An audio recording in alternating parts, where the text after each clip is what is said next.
Okay, good afternoon, everybody. Appreciate you being here.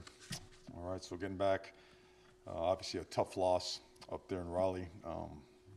Watching film, thought our team played hard. We were physical, played with toughness, but defense played awesome. Defense certainly gave us a chance to win that game in so many different ways, but we ran the ball pretty well, but we turned the ball over, and we weren't very effective in the red zone, and ended up being the difference in the game. So got back and right to work right away. This team certainly has shown some resiliency throughout the year when we have suffered a setback, and it was no different in our return. And certainly there was a lot of just energy and a lot of focus on preparing for Florida State this coming weekend. So questions, please. Mario, you mentioned on the radio this morning about how you and the staff are constantly assessing things, and you were asked about Tyler and Emory. Does that kind of mean you guys are going to be looking at whoever has the best week in practice will get to start on Saturday, or is it kind of business as usual when it comes to the quarterback? Yeah, well, I appreciate the question, and I would respectfully say this is just from a game planning standpoint and a team dynamic standpoint, I wouldn't use this forum to discuss a personnel move, especially at that position, right? Because it affects so many different things. What I would always say is that we're always competing at every position, we're always assessing, and we always make the decisions that give us the best chance to win. So again, respectfully, we kind of keep everything regarding, personnel moves in-house and tight. When you assess quarterback play, how much do turnovers factor into your assessment on? We've struggled, to your question. Turnovers it's cost us football games, right? So we have progressed as a team in so many different areas. In the last 4 weeks, we have regressed in the passing game. We have, and it's a combination of things. There's no masking that. We certainly don't sidestep that. So, and when you assess, the passing game, you assess, how does it relate to the running game? How does protection fit in? How does protection as it relates to the backs? How's the route running? So it's a huge area of focus, and it's tied into some of the turnovers that we've had as well. And it is a top priority for us. How do you feel like the receivers have been doing in recent weeks? Are they getting enough separation? Are they running the correct depths like you would want? I think sometimes we have, sometimes we haven't. I think there is effort, and sometimes there's lapses. I think man coverage, at times we beat it, other times we get snugged up pretty good. There's progress, and sometimes there's lapses. I think there was improvement in effort this past week. When you play against a drop 8 outfit, it's a little bit different, right? It's going to be drop 8, it's going to be man, some form of 1 or 0. They play some of that cloud coverage too, when those are small, but I wouldn't point a finger at that position or any position in particular. I would put it on us as a whole, as an organization, coaches and players, everything. And I know it's a very generic and mundane answer. It's just this forum, I like to give as much information as possible without ever fracturing what we believe in, which is make sure we own it, as a whole. But do we need to improve there and everywhere else? Yes. Areas where you've kind of regressed a little bit. Where have you seen the team progress in the last few weeks that you really like? Well, I think our running game against tough looks continues to get better. Those are tough yards. I think we managed to do probably a better job getting the ball down the red zone than most squads against this last outfit. We knew it would be a grinder of a game. The play count in the games against NC State have been low, but we got down there 3 times, and just outside of the red zone a 4th time, we walked out with 3 points. That's not good enough. Our defense continues to get better and better against the run. We've been able to present multiple looks, play multiple coverages, play a lot of different guys, and we continue to get better there. We played a significant amount of young guys on special teams as well. Our coverage units have improved. Guys like Popo Aguirre making big tackles down there on kickoff. So we see all that stuff again. Where we saw regression was in the turnover department and the ability to throw the football. I know there's not one way to do everything, obviously, but when you look at your contemporaries in the ACC, like Dabo was famously, I think, 6 and 7 in year 2. FSU under Mike was 5 and 7 in the second year. When you take over something, it's going to take years to get it exactly the way you need it to be. Do you look at blueprints from other places and look at the ebbs and flows of what goes on at other rebuilds when you're trying to put one together? I think I always do. I always try to learn more and more in everything that we do as we put Miami to where it needs to be. I like using the experience of being here before, the experience of going to Rutgers, the experience of going to FIU, the experience of going to Oregon. They were all very similar. You know, one was 4-8, one was 0-12, another one was 1-11. So there's a lot of similarities. And then, of course, the experience up at Alabama, where getting there and sustaining it is just as hard, maybe harder, right? And which is similar to the experience as a player, which is different, you know.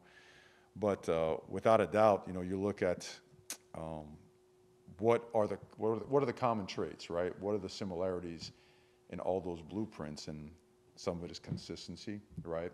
Systematic consistency. Some of it, a lot of it is personnel, right? Talent acquisition, getting in one class after another, making sure those classes have continue to grow, mature, and develop. When those guys are juniors and seniors, you know, what that product looked like for those places and how different they were when they started. So, yeah, I think it's a constant study, always trying to find ways to tweak and improve the blueprint that we have.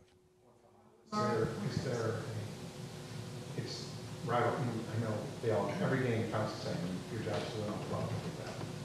You know so much is made more of this week, and is the timing of this and what your team is going through right now, is that a good thing or a bad thing? Dealing with a little adversity in a rivalry week, is that something you think? I think it's always a good time for a rivalry game, right? It's what college football has always been and will always be about. And the intensity, the pageantry, the passion behind it is awesome. It's incomparable. Mario, Tyler's obviously had a rough past 3 days and very rough on social media. How is he? Even if he doesn't look at it, it's very tough to escape that now. How's he doing? He's good. He's tough. He's resilient. I don't know how much social media affects him or, you know, people in general. So that can never be a factor for it. That has nothing to do with the work that needs to be done, the team itself, the areas to improve, teammates, goals, all that kind of stuff. So, but he is very determined to be the best teammate he could possibly be and the best player he could possibly be. So he's being Tyler Van Dyke. Okay. And the other thing is, Brashard Smith had a good game against Clemson, but he's only gotten 4 touches from scrimmage since that game.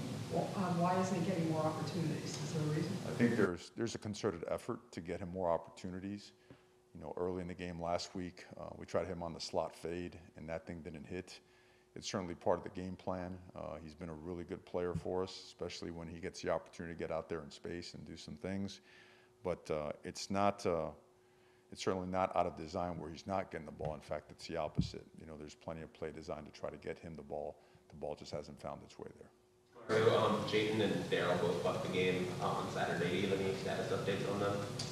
Jayden is he's fine. He's perfect. Daryl was a little bit off on Saturday, but we feel very optimistic about him. He looked pretty good today. And then I guess same thing like Ray, Elijah Arroyo, and AJ Allen both held out on Saturday too. Ray looked really good today, so we expect him to be a full go. AJ looks good today, expect him to be a full go, and I believe Arroyo, we'll see him later today, but we feel optimistic he'll be a full go as well. You kind of go-to running back, it seems like, and some of it's been because of guys get banged up a little bit. But you've had the hot hand of three or four different guys have been the hot hand at times this year. On the one hand, that's good. You've got guys with that sort of potential. On the other hand, from week to week, you don't know who the guy is. How difficult is that? It hasn't been because it's played itself out. You know, we're not big at running back. You know, Fletcher's large man, you know, and Chaney's got some size to him, but we're not like overly imposing at running back. So they run hard. You know, we really emphasize running hard and certainly securing the football. So it's because those guys do, you know, they run in loaded boxes and they take on safeties and they got to be involved in protection. If they do get banged up and they are forced to miss some time, we feel very confident in the next man up just because there's been so much, I would say, there hasn't been enough separation, right? And I believe this past week, Mark Fletcher certainly showed something different because that's a very difficult team to run the ball against. And you saw some of the contact plus 2, 3, even 4 yards, some of the arm tackles he'd run through. I mean, he was flat out impressive. Watching film early on, just what stands out about this FSU team, a team that's, you know, really similar to last year's team? A very upperclassman-laden team, very talented, very stout, big, strong at the line of scrimmage, and very explosive at the skill positions. Quarterback certainly a difference maker. Coach, in a matchup that has lasted 72 years, and you know, for it to be a very important environment for your team to play well under against the 4th-ranked team in the nation, what do you feel is the most important thing to prepare your team, as you know, you're a former player, kind of facing that environment as well? The intensity behind practice and preparation is always the most important thing. You've got to be able to win your Monday, Tuesday, your Monday through Friday, right? Because your practice and preparation is going to end up being your game reality. And then come game time, making sure that that practice and preparation makes its way onto the field in the form of high-level execution and in the form of making sure that you're not creating your own turnovers, that you're not having penalties that, you know, you could avoid. So being able to execute at a high level with a lot of passion, play really, really hard, play really physical, finish plays, and play together.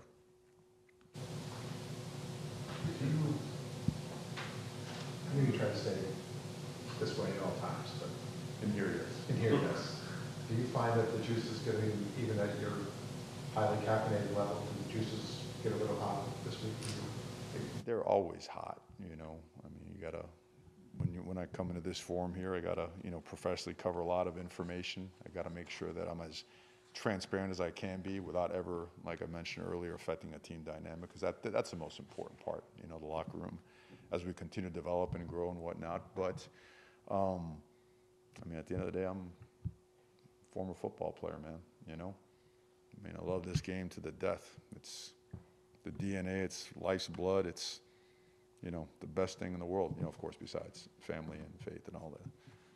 You know, it's, to us, like we talked about team today, why are we pissed? Why are we frustrated? Because we live and die to be a Miami Hurricane. So we care, it hurts. And the only response that we have is to get back to work. That's the only response we've seen from this team, which is awesome to see. Wouldn't expect and wouldn't want and wouldn't accept anything else. Mario, they used the transfer portal incredibly up there to get themselves back on the map, so to speak. I think like 60% of their transfers are starting for them. Talk a little bit about that. So are they the prototype for the transfer portal? They've done a great job with the transfer portal. They have several guys at several positions that are transfer portal acquisitions. So that's they've done a great job of identifying and acquiring transfer portal prospects that, again, have a lot of experience, you know, are in the junior and senior realm. I mean, on their offense, Jordan Travis, speaking of transfers, Jordan Travis, Keon Coleman, Trey Benson, how difficult is it to stop those guys? Obviously, you know, saw them last year, having difficulty against them. Those are really high-level players. They're as good as you'll find in the country, and they play really, really hard. You learned a year and a half into the ACC, you're getting ready to face the leaders of the ACC Louisville next week. Just what have you learned about the conference itself? Very competitive. Every team has really good players. Quarterback play in this conference is really, really high. Defensive linemen in this conference you'll find a lot of, which there's not a ton of conferences that have high-level defensive linemen. I think every single week you see a high-level one here. Schematically, you'll see some pretty significant differences week to week. Like last week, I don't know if there's a team out there in the other conferences I've had a chance to coach and that plays that particular defense, you know? So it's almost like a different flavor every single week, but some high-level professionalism, some good coaching, and some really good players. Mario, you were saying that FSU rivalry with UM is, I guess, is special, obviously. Can you expound on that a little more about this rivalry and how so many kids know each other, grew up with each other, or what makes this one a little more? I think it's the best one. I just, you know, played in it, coached in it. I think it's the best one. There is intensity unmatched. So. Do you worry that it's going to be a little too intense? You know, that they have to tone it down a little? You know, I think it's important to play on passion as opposed to emotion, right? Emotion could kind of go up and down and lead you to maybe overthink or not think or whatnot. But in terms of, you know, I think the energy and the juice behind it take care of itself. We got to make sure we do, and everybody, to do a really good job on focusing on what to do, how to do it, why to do it that way. Assignment football, you know, and let the intensity and the passion take care of itself. And then what memories do you have from playing in Tallahassee? The best, the absolute best. You know, intense, physical, knockdown, drag-out games. Always what you circle your calendar for, you know, in the summertime. And was fortunate enough to be part of some unbelievable games. You know, you always loved football, always loved the opportunity I got at the University of Miami, and we lived for that game every year. It's kind of a few more, kind of a silly one, so I apologize, but you played a bunch of night games this year. This one's through the third illegal games at noon. Is it easier for a coach to play earlier in the day than waiting for all day for the game? You know, that's a good question. I think teams are different. You know, some teams like to get up and hit the ground running. You know, eat a PB&J and go to the field and play ball.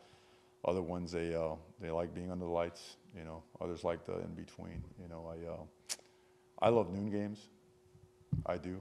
I like getting up and going. I don't like just don't like sitting around.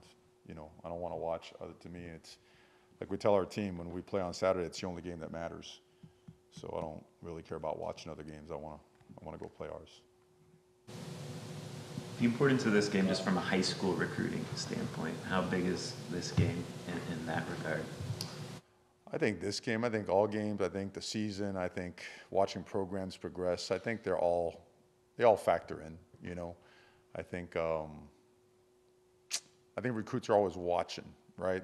They're watching to see, hey, are the things that we are seeing when we visit a place, are they being validated by some of the things that they're doing on Saturdays? You know, from a personnel standpoint, from a accomplishment standpoint, a progress standpoint, a particular position and their results. So I think recruits are always watching, you know, and they're watching for consistency, for honesty, and for truth.